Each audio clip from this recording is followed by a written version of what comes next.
শেখ শাহজাহান সহ 22 জন গ্রেফতারের পরেও সন্দেশখালীতে অটুট তৃণমূলের সংগঠন।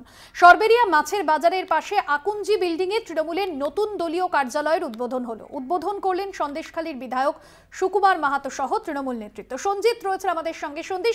সন্দেশখালীতে কয়েকদিন আগে আমরা দেখেছিলাম যেখানে তৃণমূলের বদলে আইএসএফ এবং বিজেপির পতাকা উঠছিল, সেখানে আবার নতুন করে তৃণমূলের কার্যালয়। ঠিক কি ছবি ধরা পড়লো আজ?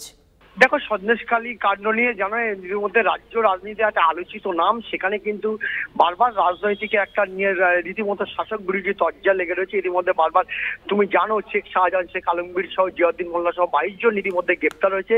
এই ঘটনার পরে যে দক্ষ সংগঠন, সেখানে যে তৃণমূল বরাবরই যে সংগঠিত ভাবে রয়েছে, সেটা কিন্তু আজকে ফের আরেকবার প্রকাশ পেল।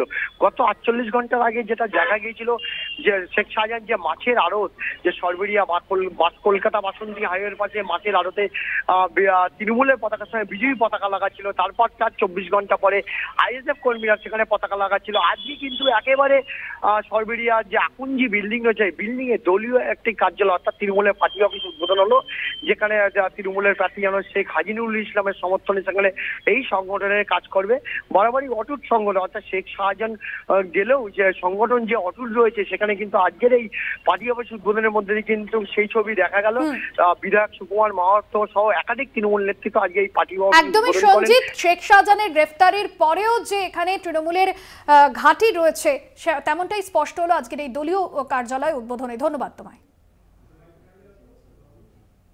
আজকের এই পার্টি অফিসটা তৈরি করে আমরা এই বার্তা দিতে চাই যে সরবেরিয়া আগাটি অঞ্চলে তৃণমূল কংগ্রেসের ছিল এবং তৃণমূল কংগ্রেসের থাকবে। এবং আমরা আজকে দেখলাম মানুষের উদ্দীপনা উন্মাদনা প্রচুর ছিল। প্রায় 1,500 মানুষ উপস্থিত হয়েছিলেন। তারা পরস্পরকে মিষ্টি খাইয়েছেন এবং তারা সবাই মমতা বন্দ্যোপাধ্যায়ের জয়ধ্বনি করেছেন।